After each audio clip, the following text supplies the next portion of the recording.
Bonjour et bienvenue à cette marche à suivre au sujet des outils de communication de la plateforme de Contact Nord Saba Meeting. Alors, dans cette formation, on va voir comment utiliser les outils de communication de base. La première chose que vous devriez remarquer lorsque vous suivez une formation, et vous voyez en ce moment, moi je suis dans un cours et je suis le participant Philippe Landry, et je remarque qu'à côté de mon nom ici, le microphone est gris. Ça veut dire que je n'ai pas la permission de prendre la parole. Et c'est ça l'outil de communication principal que vous allez utiliser lorsque vous allez suivre une formation. C'est-à-dire, vous allez prendre la parole avec votre micro. On voit maintenant que mon microphone est rouge, je peux donc prendre la parole. Une des premières choses que vous pouvez faire avant de prendre la parole au début d'une formation, c'est de vérifier que vos configurations audio sont correctes. Alors pour faire ça, il faut cliquer sur la flèche verte qui est ici à côté du micro, où est-ce que c'est écrit muet. Lorsqu'on clique ici, on peut voir deux choses. Un, les haut-parleurs, donc ce qu'on écoute lorsqu'on est dans une formation pour vérifier si le son fonctionne bien. Pour faire le test, il faut cliquer sur la flèche verte ici. Bienvenue dans l'assistant audio Centra. Cet assistant vous aidera. Et maintenant que j'entends bien le son qui fait partie du test, ça me confirme que mes haut-parleurs ou mes écouteurs fonctionnent bien. Je peux encore vérifier aussi mon microphone. Alors, il faut s'assurer que ce soit le bon microphone qui est choisi ici. Ça dépend de quel périphérique que vous utilisez. Mais en parlant dans mon microphone, si je vois que la ligne verte bouge bien, ça me démontre que mon micro fonctionne bien. Maintenant que j'ai vérifié mes configurations de son, je peux prendre la parole. Et il y a deux différentes façons de faire. Je peux soit cliquer sur le microphone en haut, comme ça, et là je vois que le micro est vert, alors je peux prendre la parole. Lorsque je parle, Alice devrait pouvoir m'entendre. Je peux aussi l'allumer en cliquant sur le microphone qui est à côté de mon nom ici. Et vous voyez que mon micro est vert à côté de mon nom, ce qui démontre aux autres participants dans la réunion et à la formatrice que je suis en train de parler dans mon micro.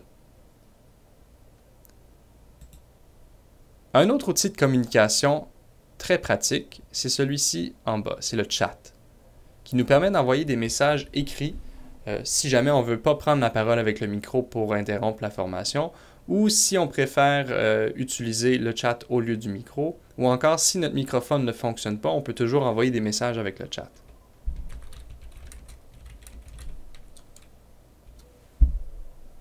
Alors, j'écris le message dans mon espace blanc et ensuite j'appuie sur Entrée ou je clique sur Envoyer. Il est aussi possible d'envoyer un message à un individu ou à tous les participants. Alors, si je clique sur la flèche ici, je vois que je peux envoyer les messages à tous les conférenciers ou à une personne spécifique. Dans ce cas-ci, ça pourrait être ma formatrice Alice.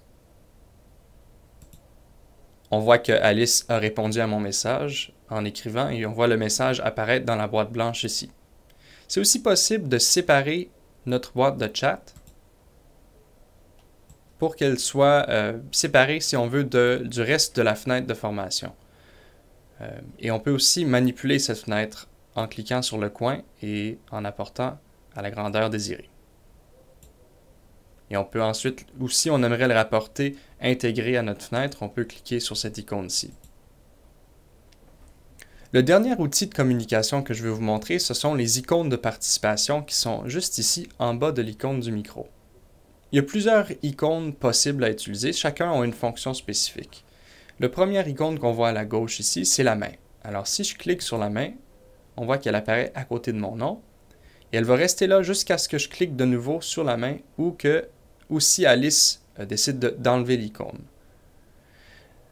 Alors, lorsque je clique sur la main, ça démontre que je veux prendre la parole ou poser une question. Ça montre à ma formatrice que je veux prendre la parole. Il y a ensuite le crochet pour oui ou pour répondre de façon positive à ce que la formatrice demande. Il y a aussi le X qui serait le contraire du crochet, donc pour dire non.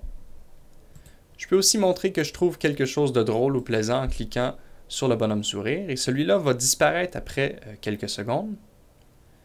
Il y a aussi les deux mains pour applaudir. Peut-être que c'est pour applaudir à la fin de la formation pour montrer que j'ai bien aimé ça.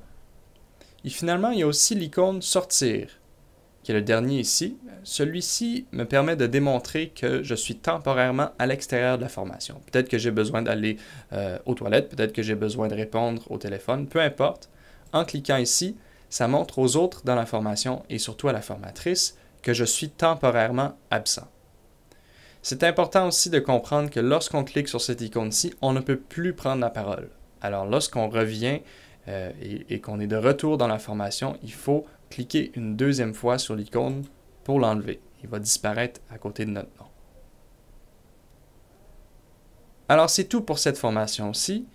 J'espère que vous avez apprécié. C'est important d'utiliser tous ces outils de télécommunication pour bien participer à une formation. Lorsqu'on a terminé notre cours, c'est important de cliquer sur « Quitter » en haut à la droite. Merci et bonne journée!